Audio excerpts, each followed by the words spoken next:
Well, I think he's been successful as a president in ways that maybe even are surprising to him, because he has gotten through some major legislation, a really important infrastructure bill, a really important CHIPS Act, which is important for Taiwan because it's about also working on partnerships with TSMC, and now a massive climate bill. And so, I think that by any measure, it's been a very successful 2 years. There has been a lot more continuity on China policy under President Biden than a lot of people would have predicted. In fact, there's been very little change, in some ways, maybe even a little toughening on technology transfer. There were a lot of people, and maybe I was one of them, who felt that Donald Trump was not the American president Americans deserved, but he may have been the American president China deserved, okay? Someone to draw some red lines, and to some degree. And although I come from that school, I'm very old fashioned. It's, the school that says when it comes to US-China relations, we should always seek to build bridges where possible and draw red lines where necessary, but I'm not looking to aggravate US-China relations. I'm also not looking to be a sucker. And so we're finding a new equilibrium. We're not there yet. Relations are not on a solid footing.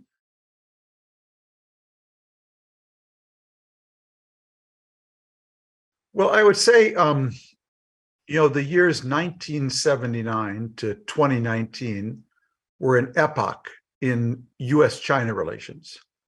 And I call that era the epoch of unconscious integration, where the US and China just unconsciously integrated. You're an American factory owner, you wanted to have a factory in China, you opened a factory. You wanted to hire Chinese workers, you hired Chinese workers.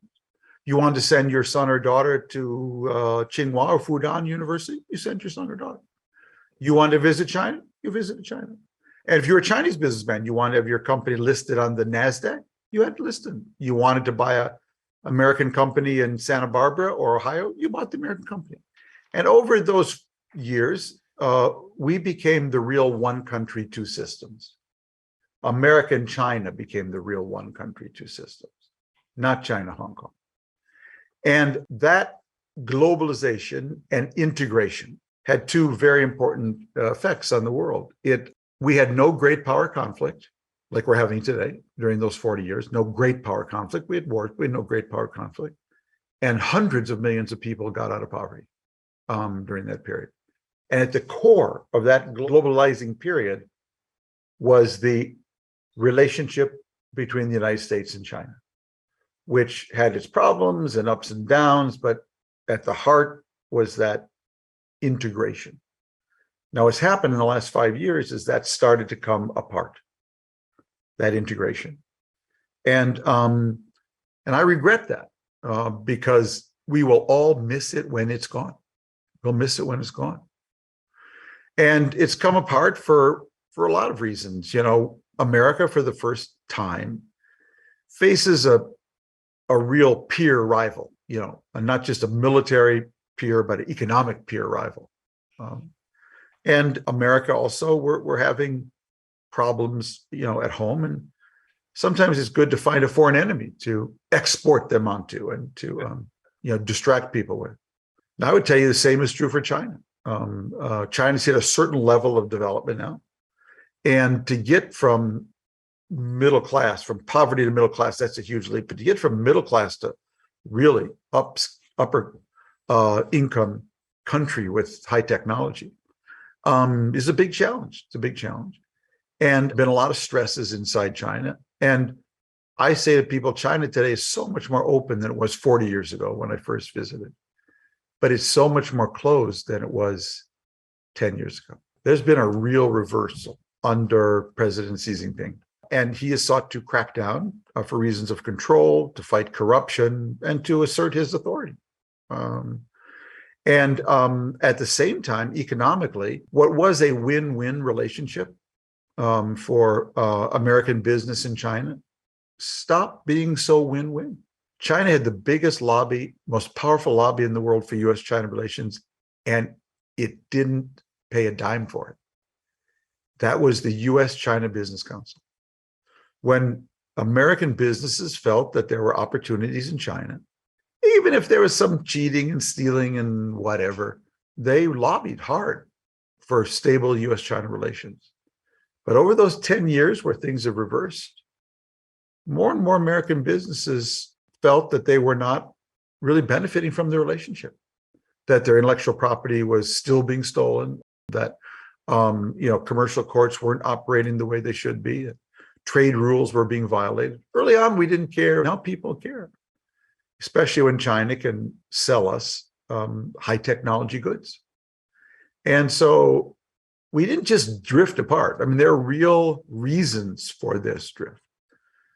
As I've said before, I think President Xi and President Biden should have a phone call every Friday morning, because we are the two most powerful global economies and really the two most powerful countries in the world now. There are things that China does that really bother us, and there are surely things that we do that bothers China. We should be talking every week, not every 6 months at the most, because we are doomed to get along. A war between the US and China would be insane.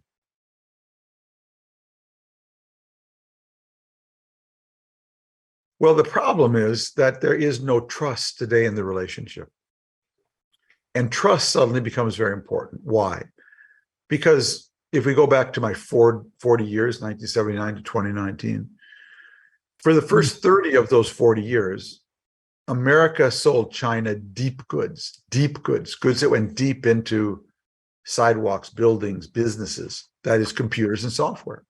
And China had to buy our deep goods because it couldn't make them itself. And during that period, China sold us shallow goods we wore on our back, our shirt, socks, shoes, shallow goods. Now, as long as China was just selling us shallow goods, quite honestly, we didn't care whether China was authoritarian, libertarian, or vegetarian. Who cared? You were just selling us shallow stuff, But then one day, this company called Huawei showed up. Huawei. And they said, we sell deep goods. Whoa, what are your deep goods? We sell 5G. 5G? You're the best 5G company in the world, and you're in China? And what would you like? We said to Mr. Huawei. He said, well, we'd like to be in the chatbot in your bedroom. We'd like to be deep inside your system. And we said, whoa. When we were just buying your shallow goods, it didn't matter then that we didn't have shared values and trust between us. It was shallow stuff. But now that you want to sell us deep goods, the absence of trust in the relationship is a huge problem. And until we can restore some level of trust, where we say to China, okay, we're not going to let Huawei everywhere, but we're going to let Huawei wire Montana. And we'll see after 5 years how you do. If you do well, we'll let them do Idaho or Colorado. That we need to be looking for ways to build trust between one another, because right now it doesn't exist at all.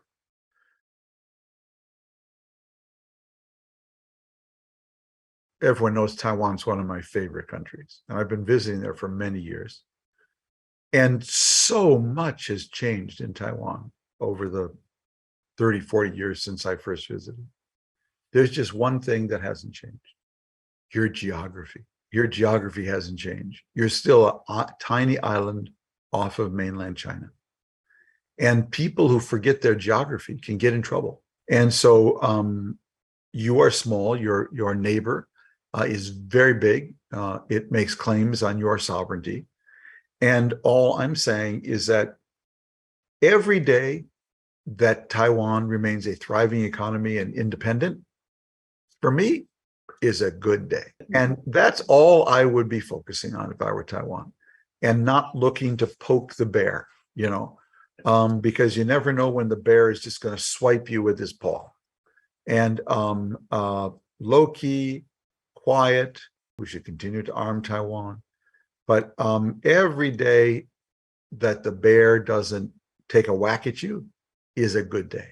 Don't go looking to poke the bear. That was my message to Nancy Pelosi. There's a joke about this man who was sentenced to die by the king. And the king called him to his court. And the man says, you know, Your Highness, if you will delay my death sentence for a year, I can teach your horse to sing. The king said, okay, that sounds great. I'll give you a year. So the man went back to his cell and he told his cellmate, I just got a year reprieve. So how do you do it? I promised the king within a year I'd teach his horse to sing. We said, you can't teach the king's horse to sing. The guy said, well, all I know is in a year, maybe the king will die. Maybe I'll die. Maybe the horse will sing. That would be my foreign policy for Taiwan. You know what I mean? Every day you're independent, you're making very good use of it. And who knows, a year, 2, 5 years, maybe the horse will sing, or maybe the bear will sing. And that's what I would be focused on. I wouldn't be looking for trouble, because trouble will find you. You are small and your neighbor is very big. The history and the future is on your side, I believe. The only thing that can interrupt it is if this very, big neighbor decides for its own internal reasons to do so. So just keep doing what you're doing, but don't break what's been the status quo. That would be my advice. Don't put leaders in a position, especially when leaders which have a lot of stress at home, where they feel they have to act to save face, to save, standing or whatever. You've got such a good thing going. I would just stay low key.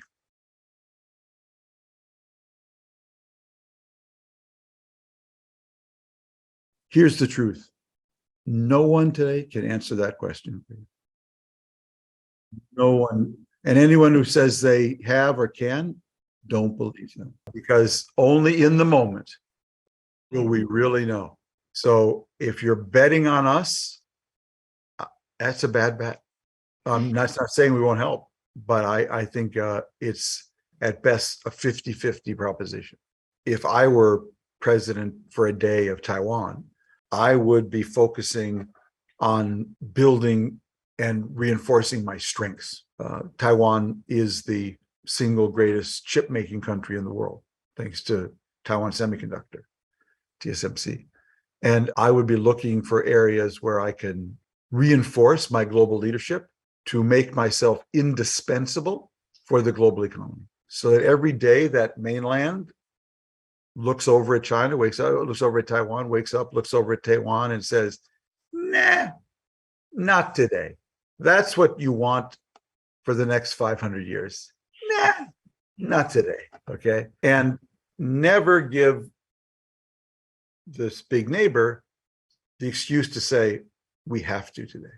Well, Taiwan, if we take TSMC, and you have the greatest semiconductor company in the world, on a barren rock, in a typhoon-laden sea. Now, how is that possible? Because TSMC, the secret of TSMC's sauce is trust. It's trust. And my teacher, Dov Seidman, likes to say, trust is the only legal performance-enhancing drug. Oh my gosh, when there's trust in the room, you can jump so high. It's like jumping off a hard floor. When there's no trust in the room, it's like trying to jump off a desert. Now, the reason TSMC is so successful is because every one of the most advanced electronics companies in the world, Qualcomm, Apple, Intel, trust, T-R-U-S-T, trust TSMC with their most valuable designs. And they know if they give TSMC those designs that it will not steal them, it will not share them, it will produce up to their level, it will manufacture up to their level. Now, if it were to invade Taiwan and put its hand on TSMC, TSMC would immediately be worth zero, nothing. Because China would be destroying the trust. And the more Taiwan makes itself a trusted partner with more international partners, you don't need Nancy Pelosi.